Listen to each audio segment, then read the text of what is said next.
El misterio de Dios purificador en ultratumba. De diferentes maneras, desde el principio del cristianismo, la Iglesia Universal no ha dejado de dar testimonio al Salvador justo y misericordioso, que no deja de purificar después de la muerte corporal. Desde principios del siglo III, Tertuliano remite a la tradición apostólica las ofrendas eucarísticas por los difuntos. Clemente de Alejandría ve en ellas un acto de compasión.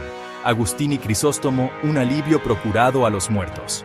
Agustín evoca las penas que las purifican. El Concilio Ecuménico de Florencia, en 1439, nos ofrece, dependiendo de Benedicto XII, 1336, una formulación dogmática de esas penas purificadoras que afectan a los difuntos, aquellos que han muerto en amistad con Dios, antes de haber hecho obras dignas de penitencia, son purificadas después de su muerte mediante penas purificadoras y se benefician de los sufragios de los vivos.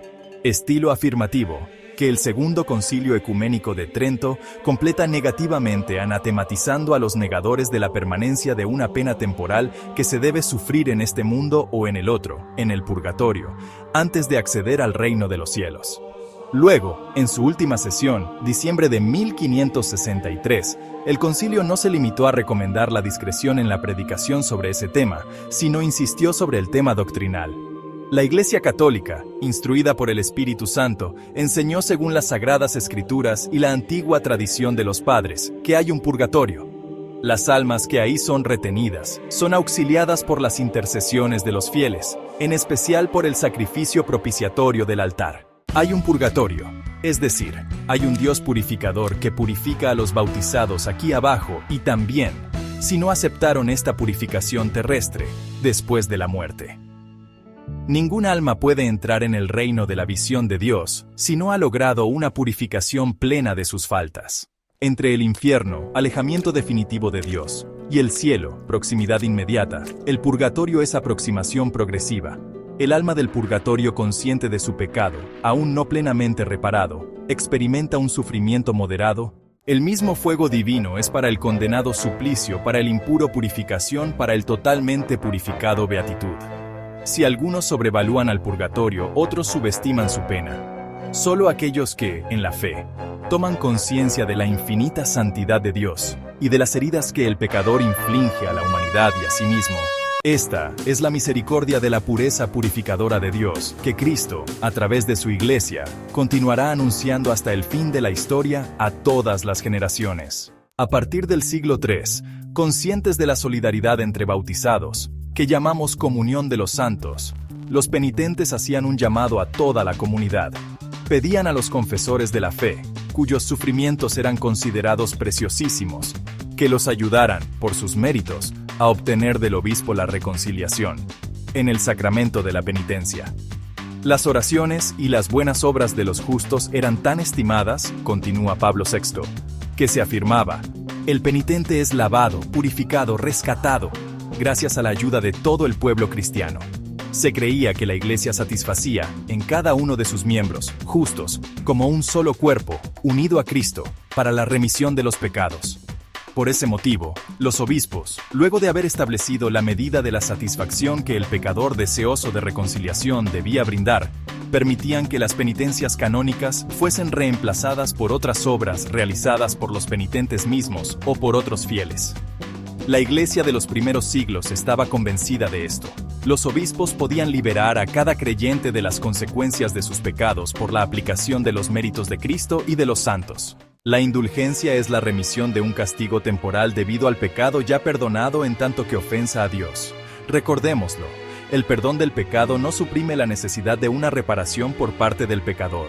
De la misma manera que un violador de un derecho humano puede recibir el perdón de la víctima sin dejar de estar obligado a reparar el daño que ha causado. Entregando a Pedro y a sus sucesores las llaves del reino de los cielos, Cristo les entregó el tesoro de sus méritos y de los méritos de los santos que dependen de los suyos. Por el sacramento de la reconciliación, la Iglesia perdona las faltas. Mediante las indulgencias paga las deudas que resultan de las faltas. Por el contrario, la Iglesia condiciona la adquisición de una indulgencia plenaria y su aplicación, por el bautizado, a sí mismo, o recurriendo a Dios, a un difunto, a través de las intenciones del Papa y el recurso a los sacramentos en el contexto de una caridad pura que detesta todo pecado, incluso venial. Solo aquellos que tienden a la perfección pueden, a través de la indulgencia plenaria, apropiarse de los méritos de Cristo y de su Iglesia. Adquiriendo indulgencias, los bautizados manifiestan su fe en los méritos superabundantes de Cristo y de los santos, su comunión con el sucesor de Pedro, su caridad sobrenatural respecto de ellos mismos y de los justos de la Iglesia sufriente. La práctica de las indulgencias, agrega Pablo VI. En ese sentido, antes de su ruptura decisiva con Roma, Lutero redactó, en 1517, un tratado sobre las indulgencias donde se mostraba tan sensible a su utilidad para la Iglesia que escribía sin hesitar: mediante ellas, el Papa va en ayuda de los difuntos. Además, en mayo de 1518, Lutero escribía al Papa León X, a propósito de sus tesis sobre las indulgencias: Santo Padre, reconozco su voz como la de Cristo, que habla y gobierna en usted. Debemos reparar nuestras faltas frente a los muertos. La adquisición y la aplicación de las indulgencias es uno de los medios más hermosos de hacerlo.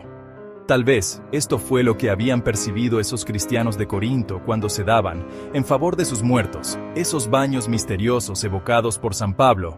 Ínicor 15, 29. Tal es al menos la interpretación dada recientemente por muchos autores. Se puede ver que la doctrina y la práctica de las indulgencias resultan de un largo desarrollo y de una aplicación de muchas verdades misteriosas enseñadas por los apóstoles en el Nuevo Testamento y primeramente por la tradición, a saber, la solidaridad de los cristianos entre ellos, la oración eficaz de los vivos por los muertos en Cristo. Se puede, entonces, hablar con respeto y gratitud de un misterio de las indulgencias revelado en sus fuentes y dogmatizado por la Iglesia, un misterio al que todos los cristianos confirmados por el Espíritu en la sangre de Cristo deben, después de haberlo estudiado con admiración y amor, dar testimonio. Es verosímil, por otro lado, que muchos de los mártires católicos de la época de la Reforma dieron su vida por confesar frente al mundo. Si te ha gustado este video, no olvides darle like y suscribirte a nuestro canal para más contenido.